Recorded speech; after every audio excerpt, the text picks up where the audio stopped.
금방 됐었는데.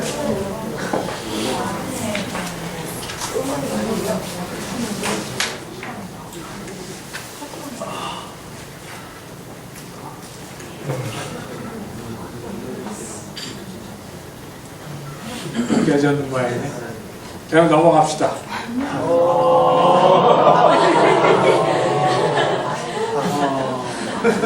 금방 됐었는데 안 되네.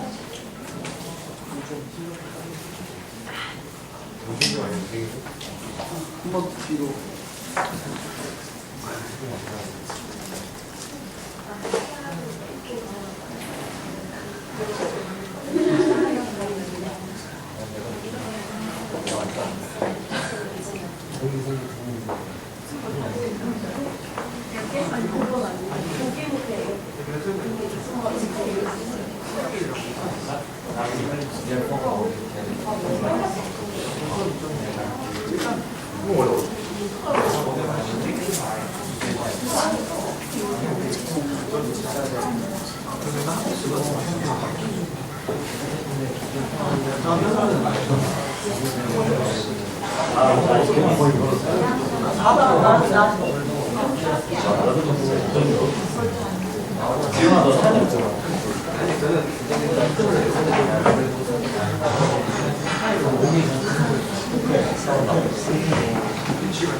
원래 소리 안 나는 거예요. 조금 텔레비전이 없으면 조용하게 하루가 시작된다 그런 얘기죠.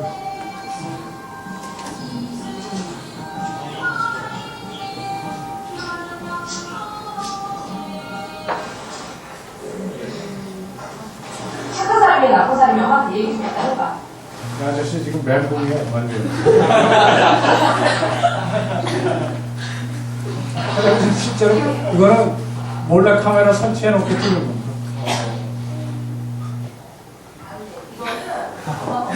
완전 페인이에요, 페인. 텔레비전 끈지 4일 후면 저렇게 돼요.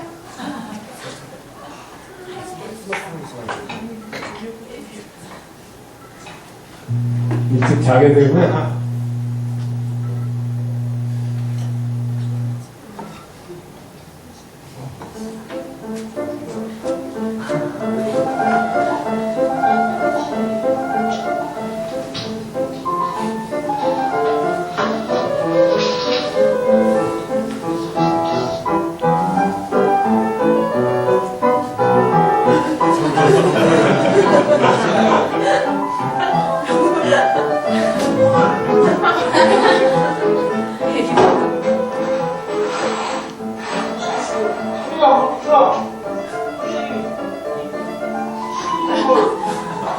사진이 없어서 청소한다고.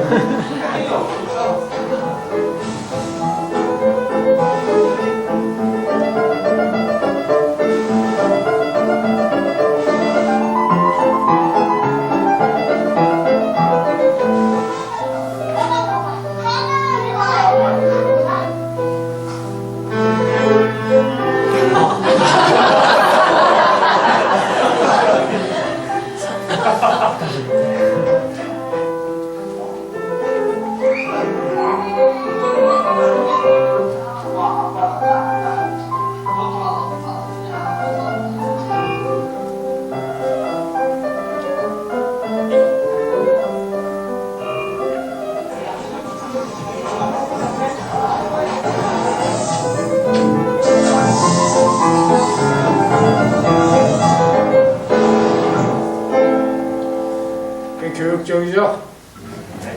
생각해 보실만 하세요.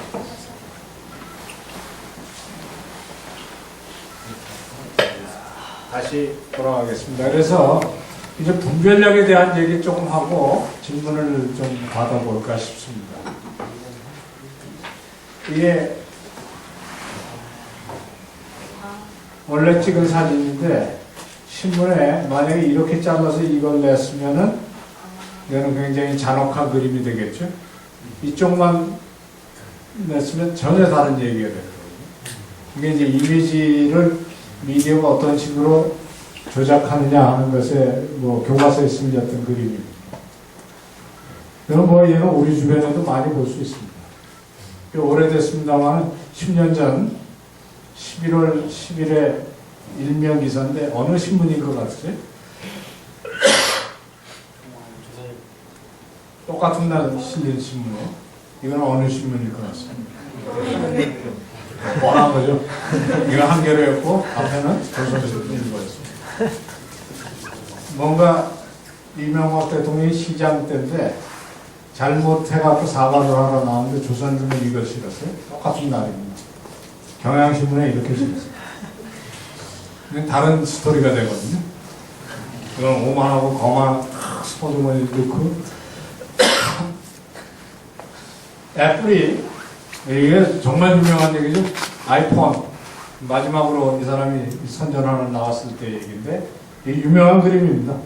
애플의 DNA에는 테크놀로지와 인문학 이것을 같이 생각하는 DNA가 있다. 그것이 우리의 경쟁력이고 그렇기 때문에 우리는 남들이 이거 만들었을 때 다른 사람들이 다 이게 타블렛 PC라고 그러고 예, 스피드, 기술 이런 거 얘기하는데 우리는 뭘 얘기하냐면 이걸 얘기한다.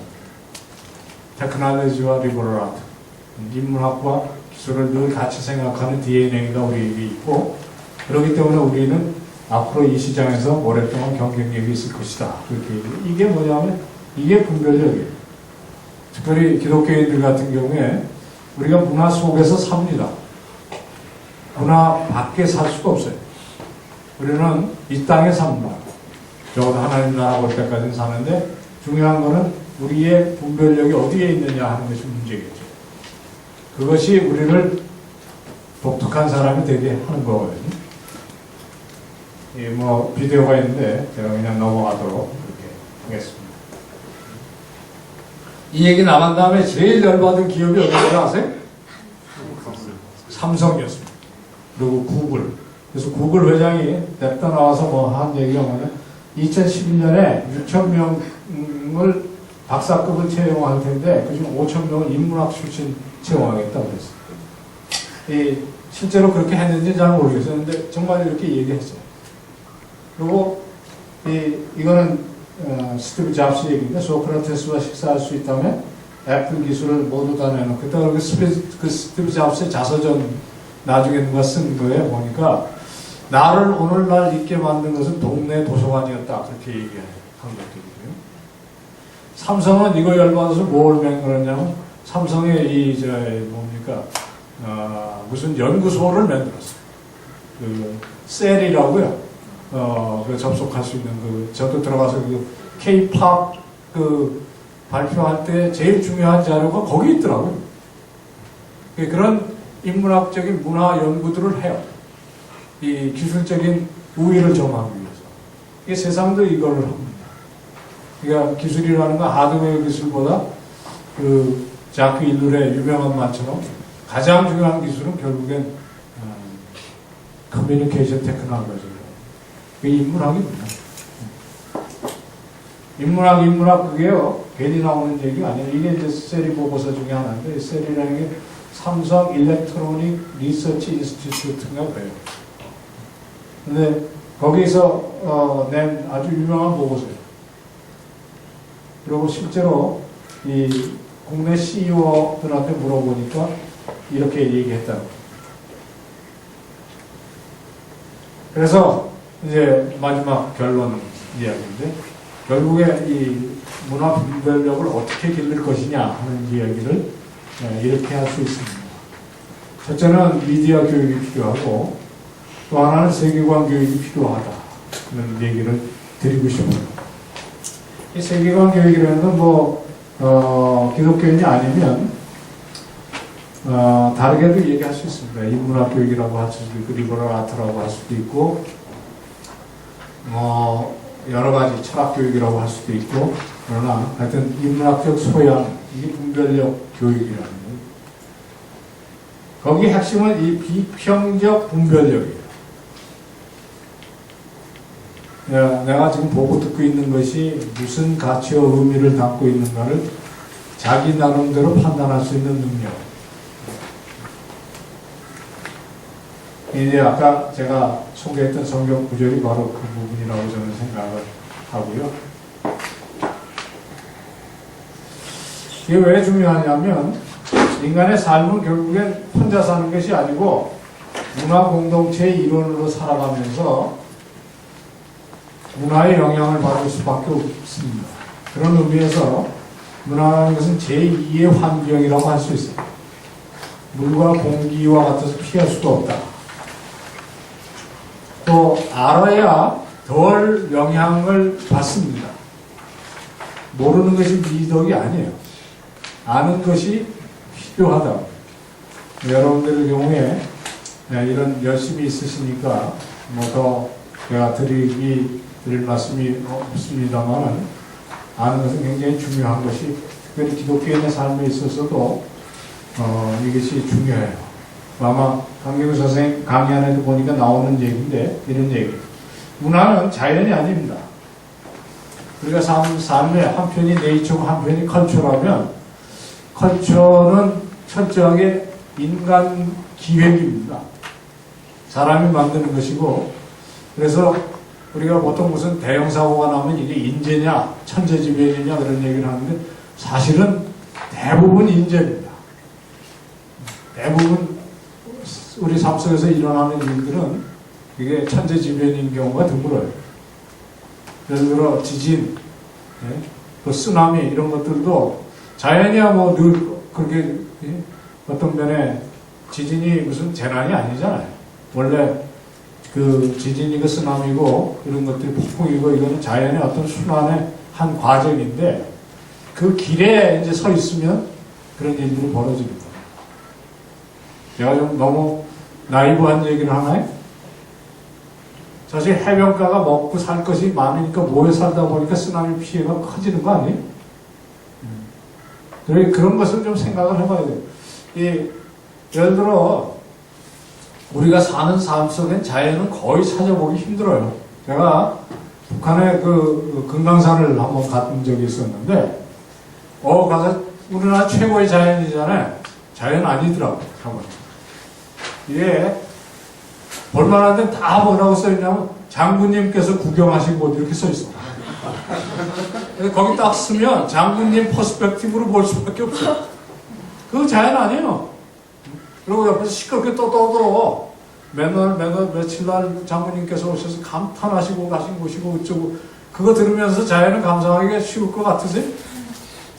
한강 그 자연 아닙니다. 댐이 몇 개인데 그 자연이라고 그러고 있어요. 제가요 한 번은 이 미국의 이 굉장히 대자연 중에 하나인 그 요세미티 파크에 간 적이 있었는데 정말 감탄했어요. 요세미티 나중에 한번 기회 있으면 꼭 가보세요. 이게요 산이 우리나라 백운대 같이 이렇게 돌산이 그거에 한 뭐 몇 배 큰 돌산인데 이게 지각 변동을 쪼개졌어.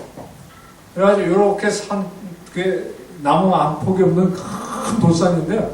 반이 딱 쪼개져가지고 이게 한 10마일 사이로 반쪽은 여기서 있고 반쪽은 이쪽에 서 있어요. 그리고 그 가운데 이 계곡이 저기가 차를 타고 내려가서 1시간 가야 되는 거리 이렇게 서 있다는 거예요. 산이 이렇게 서 있는데 여기 반이 딱 짜개져가지고 하나는 여기서 있고 하나는 여기서 있고 그렇다. 정말 볼만하잖아요. 이걸 하프돔이라고 그러는데 그 근처에서 자연에 너무 심취해서 우리 아나하고 가족하고 나도 기도한다고 산속에 상당히 많이 들어갔어요. 앉아서 한 30분 혼자 앉아서 자연도 감상하고 그러면서 은근히 속으로 내가 여기 처음 왔겠지 이런 생각했다. 내가 자연 속에 드디어 들어왔다. 웬걸 딱 일어나고 정신 차리고 딱 보니까 눈앞에 돈이 하나 떨어져 있는 거예요. 지폐가 그 산속에. 그래가지고 돈 봤으면 주셔야죠. 그래서 제가 크게 보니까 파란색이긴 한데 딱 보면 이스라엘 돈. 자연은 어디 가도 지금 찾아보기가 어려워. 다 사람들이 만든. 캐나다에도 한동안 살아봤었는데요. 캐나다 그 사람들 손 안 닿는 비행기 타고 내려야 되는, 호수에 내려야 되는 그것도 미국에서 올라오는 이 오염물질 때문에 나무들이 죽어요. 특정한 나무들이 죽는다. 그러니까 지금 이 세계 전체에 자연, 인간의 손이 닿지 않는 자연은 없어요. 문화 속에 우리들이 살아요. 하물며 대도시에 사는, 특별히 미디어 속에 사는 우리들이 자연으로부터 영향을 받지 않을 거라고 생각하는 건 착각입니다. 문화는 그렇게 중요해요. 분별력을 갖추는 것이 굉장히 중요한데, 저희들이 실제로 문화운동을 하면서 했던 일이에요. 이 미디어 리터러시 교육이 그 중에 하나고요. 윤리적인 글 읽기나 이런 거.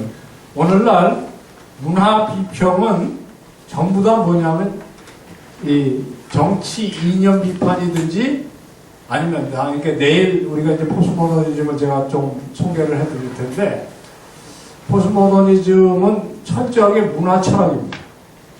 그리고 그 안에 대표적인 내용이 전부 다 이 문화에 대한 정치적인 비판입니다. 오늘날 문화를 놓고 윤리적으로 비판하는 건 죽어버렸어요. 그래서 영화를 보고 윤리적이지 않다 이런 얘기를 해갖고는 어디 가서 밥을 먹기 어렵습니다. 그런데 이게 재밌는 게요. 모든 예술에 대한 비판은 50년 전까지 전부 다 뭐였냐면 첫 번째 종교 비판, 두 번째는 윤리 비판이었어요. 오늘날 그게 유일하게 살아있는 것이 뭐냐면 문학이에요. 문학 속에는 윤리 비평이 조금 남아있는데 미술에서 죽은 지 오래됐고요. 특별히 대중문화에서 윤리 비판하기는 굉장히 어려운데, 정말 다양한 것은 지금부터 한 10여 년 전에 이 윤리 교육들이 다시 들어오기 시작하면서 미국에 이런 대학원들이 생기는 중이에요. 그래서 요즘 이 에스테틱스하고 에틱스하고 같이 하는 박사과정들이 꽤 많습니다. 여러분들이 앞으로 아마 주목을 해보면 좋을 거고요. 특별히 기독교인으로서 이런 문화 공부를 해가지고 앞으로 교수가 되든지 이럴 수 있는 가능성이 제일 높은 영역 중에 하나가 거기에요. 이게 블루오션입니다. 다른 거는 거의 다 레드오션이에요. 그리고 특별히 문화연구 쪽에서는 정말 스마트한 사람들이 해요. 정말 똑똑한 사람들이 합니다. 그리고 시간도 많이 걸리고. 그런데 유독 사람들이 많이 안 하는 것 중에 하나가 뭐냐면 에스테틱스하고 에틱스하고 같이 합니다. 그리고 이건요, 기독교 신앙 아니면 하기가 어려워요. 왜냐하면 문화에 무슨 기준이 있는가 이런 생각을 못 하잖아요. 문화를 놓고 무슨 이게 진리다, 허위다 이런 얘기를 한 그런 철학적인 기초가 되어 있는 사람들이 이 세상에 별로 없어요. 그런데 문화 연구를 깊이 하면서 이게 도대체 사람을 살릴 것인가 결국엔 죽일 것인가 하는 그런 논란을 벌일 수 있으려면 진리에 대한 신념도 있어야 되고요. 가치에 대한 의미, 목적 그런 것들이 있어야 되거든요. 그게 신념으로 바로 안 잡힌 사람은 이런 연구를 못해요. 그래서 똑똑한 사람들이 이거 하다가 되게 손 놓습니다. 그게 바로 그 윤리와 미학을 같이 하는 영역이에요. 그거 한번 여러분들이 관심을 기울여 보세요. 그리고 그건 결국에 뭘로 가냐면 아까 소개해드렸던 문화 분별력 쪽으로 갑니다. 이건 이제 아주 시장거리에 쓸 수 있는 쪽으로 저희들이 시민운동을 통해서 해보려고 했던 게 두 개인데요. 하나는 문화 소비자 운동이고 하나는 문화 정수기 운동이에요. 정수기 운동은 뭐냐면 이런 거예요. 만약에 수도꼭지를 통해서 우리들이 물을 공급을 받는다면 문화를 공급받는 수도꼭지는 뭔가? 그게 텔레비전을 비롯한 미디어잖아요. 그죠? 그래서 미디어에 정수기를 설치하는 방법이 뭘까? 그거 생각하는 거예요. 이런 강의를 부모님들하고 하고 나면 대개 끝나고 나서 한두 번 물어요. 그 문화 정수기 어디서 사냐고. 여러분들은 뭐 금방 알아들으셨으리라고 생각해요. 이게 개인이 분별력을 갖추는 겁니다. 그리고 조금 의식을 갖게 되면 이걸 도와줄 수 있는 장치가 많아요. 그 중에 하나가 뭐냐면 소위 등급제라고. 그게 정수기예요. 아니, 아이들에게 우리 여러분만 해도 지금 다 정수기 물 아니면 안 마시잖아요. 화장실 가서 컵 대고 물 받아 마시는 분 안 계시죠? 그거는 하는 사람이 자기가 쓰는 미디어의 정수기다 생각을 하는 사람은 별로 없다. 그냥 칼칼 쏟아지는 대로 마시는 거죠. 그 집에서 부모들이 그거 안 해주면 아이들은 그냥 그거 들이마시는 거예요. 그래서 이 문화 정수기 운동 저희들이 생각했었고요. 문화 소비자 운동은 이제 예를 들어 뭐 미디어 모니터링 같은 거 하는 거죠. 그래서 리포트 내고 정말 못 쓸 프로그램 같은 건 항의 운동하고 이렇게 하는 겁니다. 근데 이 운동은 최근에 굉장히 어려워졌어요. 사실 저희도 이 문화 소비자 운동을 꽤 하다가 결국에 기업으로부터 고발당하고 그래서 지금 주춤해서 내려놓은 상태예요. 그전에는 감옥도 보내고 막 그렇게 했었어요. 근데 마지막으로 이거 하다가 크게 논란이 된 게 영어 거짓말이었었는데 저 같은 경우에 한 7개월 그것 때문에 노이로제가 걸릴 정도였어요. 길거리 가다 기억자만 봐도 가슴 울렁울렁할 정도. 영화하고 싸운다는 게 그렇게 어려운 일이에요. 결국엔 졌잖아요. 이게 검찰에서 기소하지 않았었습니다. 그리고 우리나라 영화의 잣대는 그렇게 결정되는 거예요. 그런 것을 하는 것이 문화 소비자 운동입니다. 예를 들어 어떤 드라마가 정말 막장으로 간다가 보다 못 보겠다. 그냥 내가 텔레비전 끄고 안 보는 것뿐만이 아니고 항의할 수 있습니다. 예를 들어 시청자 불만 그 위원회가 있어서 거기다가 이 항의를 하면 그 위원회가 반드시 어떻게 처리했는지 여러분에게 보고해 줘야 되게 돼 있습니다. 그런 그 민원 넣는 것들 가능하고요. 대개 시청자들이 이 집단으로 항의를 하면 대부분 이 텔레비전 조기에 종영시켜요. 안에서 그러죠. 그런 것들이 있다는 것을 생각을 좀 할 수 있고요. 이따 뭐 질문을 하시려면 좀 하시고. 이게 이제 대표적인 정수기 중에 하나인데요. 미국의 소위 등급제라는 거죠.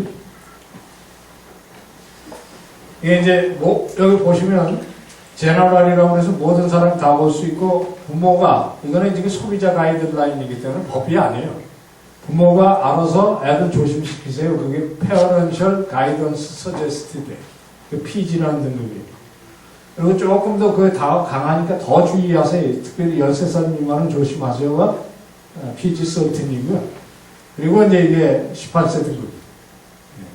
이게 연소자 관람 불가쯤 되겠죠. 그리고 맨 위에가 뭐냐면 17살짜리는 절대로 못 봅니다 하는 게 NC-17이라는 등급인데 이게 이제 미국 헐리우드가 만들어 놓은 시스템입니다. 여기 옆에 보면 볼 수 있는 이제 등급이 다 있는 거예요. 그래서 아이도 보고 토끼도 보고 기린도 보고 다 그리고 여기 보면 부모가 그 동생 눈을 가리고 있잖아요. 이렇게 올라가고 이 NC-17을 맞으면 상영관이 제한돼요. 그리고 중과세합니다. 그래서 이거 맞으면 되게 알아서 잘라요. 일로. 네. 이게 NC-17 마지막으로 맞은 영화가 쇼걸이었습니다. 쇼걸이라고 들어보셨는지 모르겠어요. 사실 이건 거의 안 때리는 등급이에요. 그런데 우리나라의 그 쇼걸이 이거 버전이 들어와서 이걸로 상영했었어요. 이런 시스템을 아는 사람이 누군가 있어야 얘기를 해요. 그리고 이런 얘기를 하면 이 영화계는 재밌는 게 이게 이제 미국 시스템을 이렇게 만들어 놓고 이거가 꾸준히 국민의 정서를 반영하는지 모니터링을 해서 그 공감대를 창출해 가는 그런 구조로 되어 있어요. 왜냐하면 이거 안 하면 그 시민들이 항의를 해서 결국 이 시스템을 무너뜨리고 더 강력한 걸 만들 거라는 걸 알기 때문에. 그래서 아까도 얘기했죠. 이걸 맞으면 이렇게 내리지만 더 재밌는 건 뭐냐? 얘를 맞으면 이 영화 속에다가 빨고벗는 씬을 집어넣든지 욕을 한 바가지 보고서 일로 올려. 왜냐하면 이거 장사 잘 안 되거든요. 그게 영화계가 하는 일이에요. 이거 우리나라 시스템이고요. 이건 이제 영국 시스템이고. 다 있어요, 세계에서.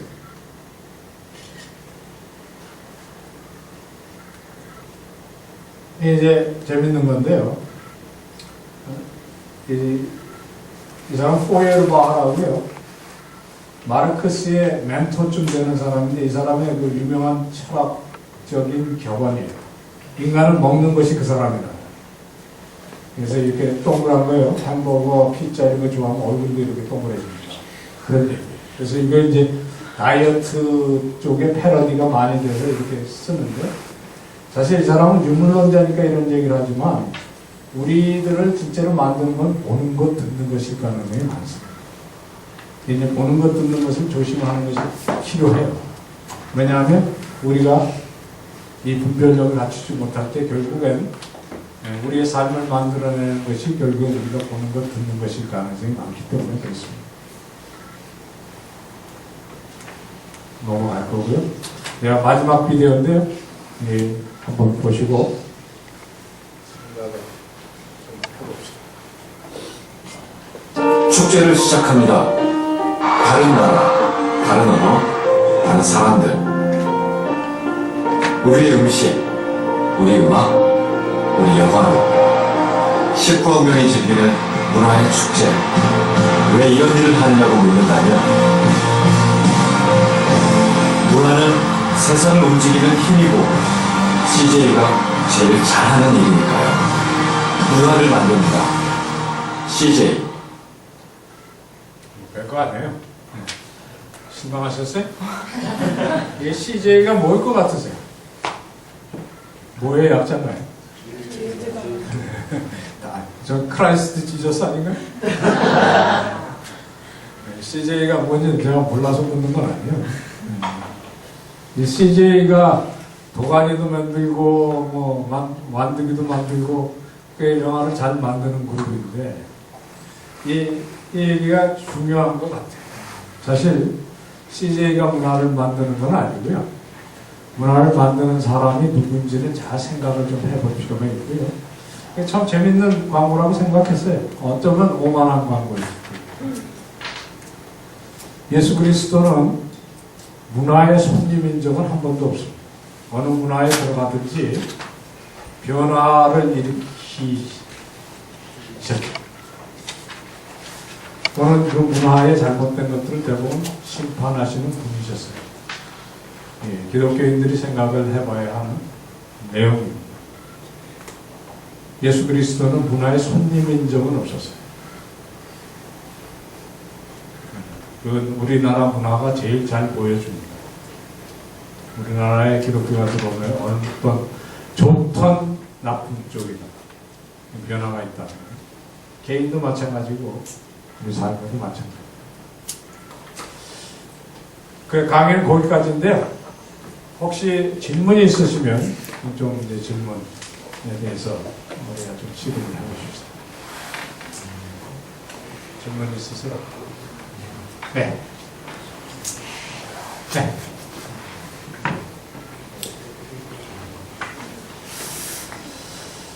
예, 먼저 민감히 감사드립니다. 지금 신대학교 신학 공부하고 있고 얼라이브 미니스트리라는 사역단체에서 경훈 이창수라고 합니다.